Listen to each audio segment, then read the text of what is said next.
साल 1971 में इंदिरा गांधी की नजर अशोक गहलोत पर पड़ती है। यह वो वक्त था जब इंदिरा गांधी की लोकप्रियता पाकिस्तान के खिलाफ युद्ध के बाद, बांग्लादेश के निर्माण के बाद शबाब पर थी और शरणार्थियों जो भारत में आ रहे थे उनका प्रबंधन करने की जिम्मेदारी अशोक गहलोत पर दी गई थी।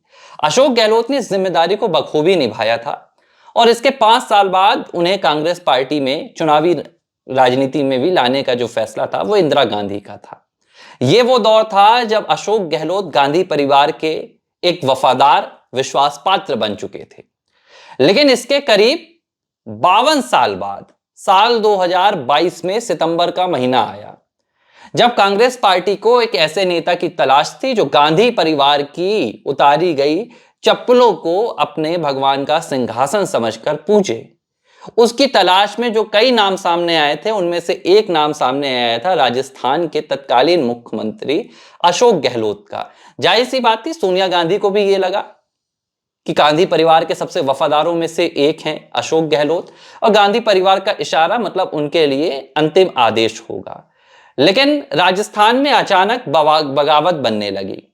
जब अशोक गहलोत के नाम की चर्चा हुई और गांधी परिवार ने कहा कि कांग्रेस के अगले अध्यक्ष के लिए आपको चुनाव का पर्चा भरना है, नॉमिनेशन भरना है, तो अशोक गहलोत ने हां या ना में जवाब तो नहीं दिया, बल्कि उन्होंने अपने तमाम विधायकों को इशारा कर दिया कि मेरी राजस्थान से विदाई ना होने पाए, इसके लिए आप लोग प्रदर्शन करना शुरू कर दीजिए। राजस्थान में कांग्रेस के अशोक गहलोत समर्थित तमाम विधायक एक हो गए और उन्होंने कहा कि हम राजस्थान से अशोक गहलोत को नहीं जाने देंगे। अशोक गहलोत ने विधायकों को ढाल बनाई और गांधी परिवार के खिलाफ पहली बगावत की शुरुआत की। यह इशारा था और यह शुरुआत थी जो करीब आज से 3 साल पहले हुई थी, जब पहली बार किसी गांधी परिवार का अपना वफादार गांधी परिवार के खिलाफ बगावत दिखाता है। और खास बात यह थी कि इस बगावत का जो जवाब है वो गांधी परिवार नहीं दे पाता है।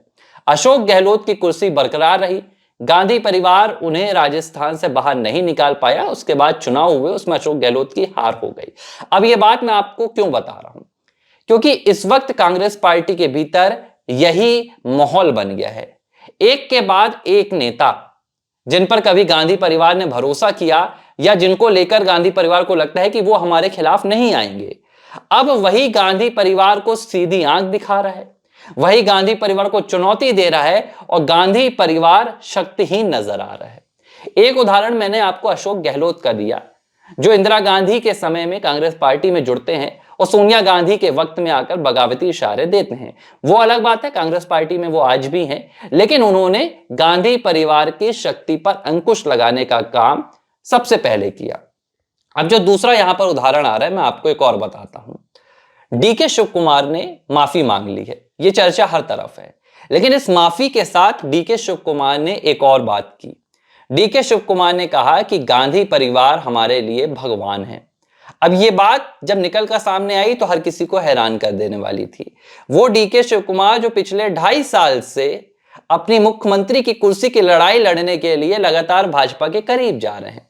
राहुल गांधी, आपको याद होगा कि गुजरात जाते हैं लोकसभा चुनाव 2024 के बाद और जाकर ऐलान करते हैं कि कांग्रेस पार्टी के भीतर जितने भी आरएसएस के लोग हैं, भाजपा के लोग हैं, उन्हें निकालकर बाहर फेंकना है। इसके लिए मैं कोई भी चुनौती स्वीकार कर लूंगा, कितना भी नुकसान झेल जाऊंगा। राहुल गांधी ने 2024 में यह कहा था। 2025 में अगस्त के महीने में डीके शिव कुमार कर्नाटक में कांग्रेस की सरकार के विधानसभा में खड़े होकर राष्ट्रीय स्वयंसेवक संघ की प्रार्थना गीत गुनगुना देते हैं। नतीजा क्या निकल कर आया? गांधी परिवार की जो नींव थी हिल गई। एक ऐसा नेता जो कांग्रेस पार्टी का डेप्यूटी सीएम है एक राज्य की सरकार में, वो संघ का प्रार्थना गीत गुनगुना रहा है, वो अमित शाह के साथ मंच साझा कर रहा है, वो प्रधानमंत्री के बगल में जाकर बैठ रहा है। बावजूद इसके डीके शिव कुमार के खिलाफ अब तक कोई एक्शन नहीं आया। मजबूरन डीके शिव कुमार से माफी मंगवाई गई। 2 ऑप्शन थे गांधी परिवार के पास, या तो डीके शिव कुमार को पार्टी से तुरंत बर्खास्त कर दिया जाए, जैसा कि राहुल गांधी ने कहा था, कोई भी व्यक्ति जो आरएसएस से करीबी रखेगा, नजदीकियां बनाएगा या भाजपा के साथ रहेगा, उसे बर्खास्त कर दिया जाएगा। राहुल गांधी का यह बयान भी पूरी तरह मिट्टी में मिल गया। डीके शिव कुमार ने महज एक माफी मांगी। माफी मांगने के पीछे भी एक बड़ी कहानी है। दरअसल डीके शिव कुमार को बनना मुख्यमंत्री है। डीके शिव कुमार इस बात को जानते हैं कि वो कांग्रेस पार्टी के भीतर रहकर बगावत भी करेंगे, भारतीय जनता पार्टी की सरकार बन जाएगी, लेकिन मुख्यमंत्री वो नहीं बनेंगे। भाजपा उन्हें डेप्यूटी सीएम ही बनाकर रखेगी, ताकत देगी, लेकिन मुख्यमंत्री भाजपा का रहेगा। यही वजह है कि डीके शिव कुमार कांग्रेस पार्टी में रुके हुए हैं और पार्टी के भीतर रहकर वो चाहते हैं कि पार्टी इस दबाव में आए कि उन्हें मुख्यमंत्री बनाए। इसीलिए उन्होंने माफी मांग ली, नहीं तो माफी मांगने की बजाय डीके शिव कुमार कांग्रेस छोड़ने में 1 मिनट का वक्त नहीं लगाते। लेकिन एक तस्वीर खुलकर सामने आ गई कि डीके शिव कुमार के खिलाफ एक एक्शन लेना भी कांग्रेस पार्टी और गांधी परिवार के हाथ में नहीं है। डीके शिव कुमार कर्नाटक कांग्रेस के प्रदेश अध्यक्ष हैं। कोई चाहे तो डीके शिव कुमार को प्रदेश अध्यक्ष के पद से हटाया जा सकता है, क्योंकि वो डेप्यूटी सीएम भी है। हवाला यह दिया जा सकता है कि एक व्यक्ति 2 पोस्ट में नहीं रह सकता। बावजूद इसके गांधी परिवार चाह के भी डीके शिव कुमार के खिलाफ कोई एक्शन नहीं ले पा रहा है। यह इशारा काफी है ये बताने के लिए कि अब कांग्रेस पार्टी का तथाकथित हाईकमान गांधी परिवार है, लेकिन गांधी परिवार के पास ताकत अब लगातार कम होती जा रही है। अब इसकी मैं एक और आपको वानगी दिखाता हूं। आप हिमाचल प्रदेश में चले जाइए और हिमाचल प्रदेश में जो कार्यकारी अध्यक्ष फिलहाल कांग्रेस पार्टी की, वो प्रतिभा सिंह है, वीरभद्र सिंह की पत्नी। वीरभद्र सिंह अब नहीं रहे हैं, उनका निधन हो चुका है। अभी हाल ही में जब कांग्रेस पार्टी का हिमाचल प्रदेश पे अध्यक्ष तय होना था, तो जो सुखविंदर सिंह सुक्खू हैं, जो प्रियंका गांधी के खासम खास हैं, जिन्हें मुख्यमंत्री की कुर्सी में बैठाया गया है, उन्होंने कहा कि पार्टी एक दलित चेहरे को प्रदेश अध्यक्ष बनाए। लेकिन तब जाकर प्रतिभा सिंह ने कह दिया कि पार्टी का जो भी अध्यक्ष बनेगा हिमाचल प्रदेश में, वो वीरभद्र सिंह की लेगेसी को आगे बढ़ाने वाला होगा। यानी कि या तो प्रतिभा सिंह के परिवार से होगा या प्रतिभा सिंह का अपना कोई आदमी होगा। नतीजा क्या निकला कि गांधी परिवार अब तक हिमाचल प्रदेश में कांग्रेस के प्रदेश अध्यक्ष का निर्णय नहीं कर सका है। वहां पर प्रतिभा सिंह अड़ गई हैं, ताकत प्रतिभा सिंह अपनी राज्य में लगाकर रख रही हैं। गांधी परिवार वहां भी शक्तिहीन हो रहा है। रेवंत रेड्डी लगातार चर्चाओं में है। रेवंत रेड्डी ने भी वो बात की थी जिसमें उन्होंने कहा था कि राहुल गांधी के खिलाफ बोलने वाले का डेथ वारंट निकाला जाएगा। ये तो एक बहाना था। इसके पीछे जो उन्होंने असली बयान दिया था, वो उन्होंने ये कहा था कि मेरे ऊपर कोई हाईकमान नहीं है, मैं जनता के द्वारा चुना गया नेता हूं और मैं जनप्रतिनिधि नहीं हूं, मैं नेता हूं। एक बयान ये आया था। तब से लेकर अब तक रेवंत रेड्डी के खिलाफ कांग्रेस पार्टी ने कोई भी एक्शन नहीं लिया है। यहां भी गांधी परिवार शक्तिहीन हो गया। सबसे बड़े उदाहरण इस फहरिस्त में है शशि थरूर। शशि थरूर खुलेआम कांग्रेस पार्टी गांधी परिवार को चुनौती देते हैं।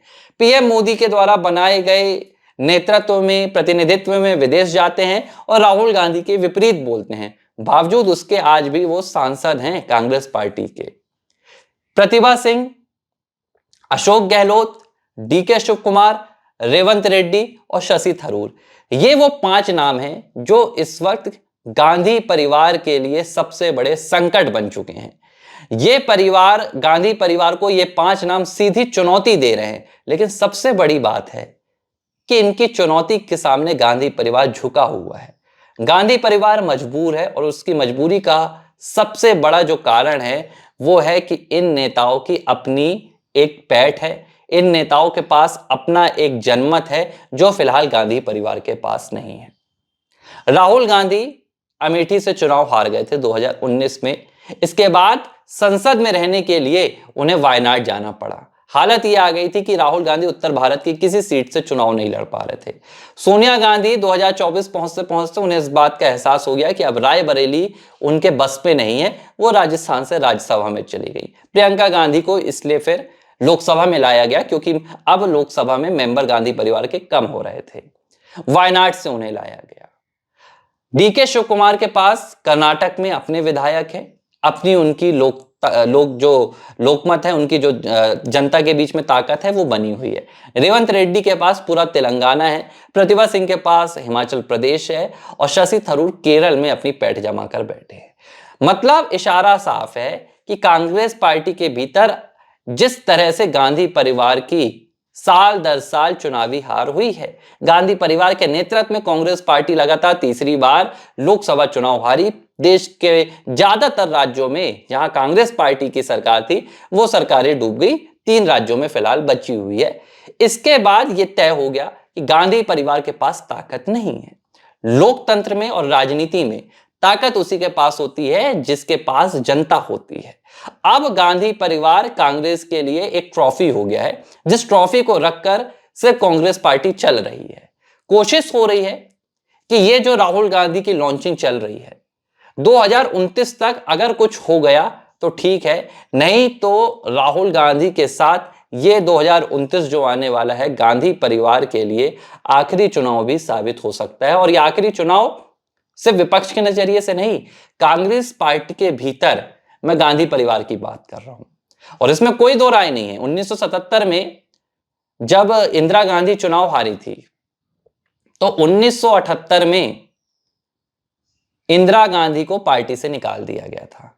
कांग्रेस पार्टी टूटकर बिखर गई थी। निकालने वाला कौन था?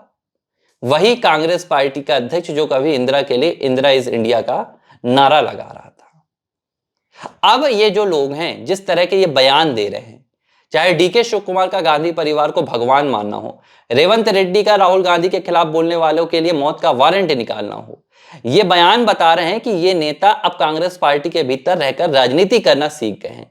गांधी परिवार की मानेंगे नहीं, गांधी परिवार को इस बात का एहसास दिलाएंगे कि अब आपकी ताकत नहीं चलेगी, लेकिन पब्लिक में जाकर, कांग्रेस पार्टी के कार्यकर्ताओं में जाकर ये संदेश देंगे कि हमारे लिए गांधी परिवार ही सर्वे सर्वा है, गांधी परिवार ही सर्वोपरि है। तो होगा क्या? गांधी परिवार की ताकत खत्म होते जाएगी। और जैसे ही 29 में गांधी परिवार के नेतृत्व में कांग्रेस पार्टी लगातार अपना चौथा चुनाव हारेगी, गांधी परिवार के लिए ये तमाम नेता मिलकर विदाई का रास्ता दिखा देंगे और नए सिरे से कांग्रेस पार्टी की एक शुरुआत हो सकती है। तो एक और बड़ी टूट कांग्रेस पार्टी के भीतर और पिछले 3 दशकों की सबसे बड़ी टूट बहुत जल्द देखने के लिए मिलने वाली है। ABC हिंदी न्यूज, आज ही जुड़िए हर खबर के साथ